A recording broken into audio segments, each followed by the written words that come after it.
धनु राशि वाले व्यक्तियों के गोचर कुंडली में शनि दूसरे और तीसरे घर के स्वामी के रूप में तीसरे घर में स्थित है। देवगुरु बृहस्पति छठे भाव में स्थित है, वहीं राहु चतुर्थ भाव में और केतु 10वें भाव में स्थित हैं।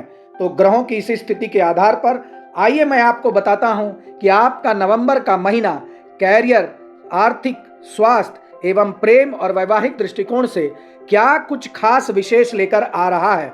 तो आइए सबसे पहले कैरियर के दृष्टिकोण से देखिए, नवंबर के मासिक राशिफल के अनुसार अगर हम कैरियर को देखें तो शनिदेव आपके तीसरे भाव में उपस्थित हैं और इस महीने आपको अच्छे परिणाम दिलाएंगे।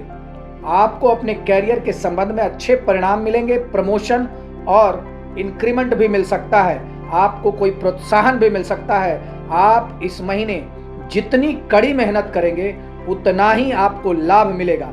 इस महीने आपको अपने कार्य क्षेत्र में मान सम्मान भी मिलेगा। तीसरे भाव में शनि की स्थिति के चलते आप अत्यंत ही पराक्रमी और दृढ़ संकल्प के साथ कामयाबी हासिल करेंगे। देखिए, इस महीने आप कैरियर के संबंध में आप शिखर तक पहुंचने में शनिदेव आपकी मदद करेंगे और आपके वरिष्ठ अधिकारी आपके टैलेंट को देखकर प्रसन्न रहेंगे और इसीलिए आपको मान सम्मान की प्राप्ति भी होगी। यदि आप व्यापार करते हैं, अपना व्यवसाय चलाते हैं, तो आपको इस महीने अच्छा मुनाफा मिलेगा और अपने कंपटीटर के सामने आप एक उदाहरण बनकर खड़े होंगे। अब आइए मैं आपको बताऊं कि अगर आर्थिक दृष्टिकोण से देखा जाए तो यह नवंबर का महीना आपके लिए कैसा रहेगा। देखिए, जीवन में आपको इस महीने धन का प्रवाह ठीक और सुसंगत नहीं दिखाई देगा, क्योंकि बृहस्पति आपके छठे घर में स्थित है और इसके चलते आपके खर्चों में अत्यंत बढ़ोतरी होगी और आप बचत कर पाने में थोड़ा असमर्थ नजर आएंगे। देखिए, बढ़ी हुई प्रतिबद्धताओं के चलते आपको बैंक या किसी ज्ञात स्रोत के माध्यम से अन्य व्यक्तियों से पैसा उधार लेना पड़ सकता है और यही आपके लिए परेशानी की वजह होगी। देखिए, आपको अपने जीवन में अच्छा पैसा बनाए रखने के लिए हमेशा कुछ कमी नजर आएगा। यह आपके लिए एक टेंशन का विषय होगा, परंतु आप टेंशन ना लें। यह स्थिति बहुत ही कम समय तक होगी। 20 नवंबर के बाद इस स्थिति में परिवर्तन आएगा और आप देखेंगे कि आर्थिक दृष्टिकोण से आपके लिए यह महीना आपको सुखद परिणाम देकर जाएगा। अब आइए मैं आपको बताऊं कि स्वास्थ्य के दृष्टिकोण से यह नवंबर का महीना आपके लिए कैसा रहेगा। देखिए, इस महीने बृहस्पति के छठे भाव में स्थित होने के चलते आपका स्वास्थ्य उतना अच्छा नहीं दिखाई दे रहा है। आपको गले में संक्रमण और मोटापे की समस्या जैसी स्वास्थ्य समस्याओं का सामना करना पड़ सकता है। मोटापा के चलते आपको थोड़ी परेशानी होगी और आपको अपना शरीर ही थोड़ा बोझ जैसा लगेगा। देखिए, खाने पीने का अत्यंत ही ध्यान रखें और थोड़ा समय को आराम करने में कम बिताएं और थोड़ा वॉकिंग, थोड़ा योगा और मेडिटेशन पर ध्यान दें।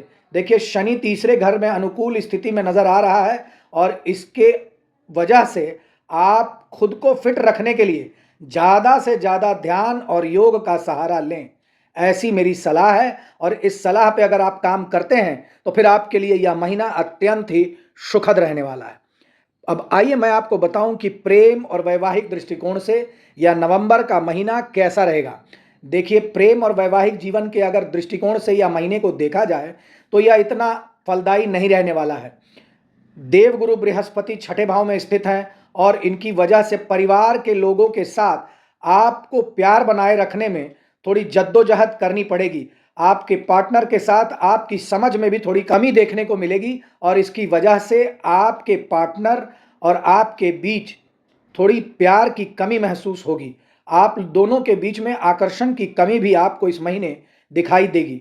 देखिए, अगर आप अभी तक विवाह नहीं किए हैं और विवाह करने की सोच रहे हैं तो फिर आप इस महीने विवाह के बंधन में बंध सकते हैं, परंतु थोड़ा सा अगर कोशिश करें इस महीने अगर आप विवाह को टाल सकते हैं तो आपके लिए अच्छा होगा। देखिए, अगर आप पहले से शादीशुदा हैं तो फिर यह महीना पति पत्नी के बीच थोड़ी कहासुनी बहस होने की संभावना इस महीने ज़्यादातर बनी हुई रहेगी और आपको बुद्धिमानी से और बातों से अपने हर समस्याओं का समाधान निकलना चाहिए। और ऐसा अगर आप करते हैं तो फिर आप पति पत्नी एक दूसरे के साथ एक सुखद समय व्यतीत कर सकते हैं। अब आइए मैं आपको बताऊं कि आखिर इस महीने आप कौन से वे विशेष ज्योतिषीय उपाय करें जिससे कि आपका यह नवंबर का महीना अत्यंत ही सुखद हो जाए। आपको हर बृहस्पतिवार के दिन किसी वृद्ध ब्राह्मण को भोजन कराना चाहिए और उनका आशीर्वाद लेना चाहिए। प्रत्येक रविवार सूर्य भगवान को जल थोड़ी हल्दी मिलाकर अवश्य चढ़ाएं और रोजाना सुबह और शाम हनुमान चालीसा का पाठ अवश्य करें। धन्यवाद।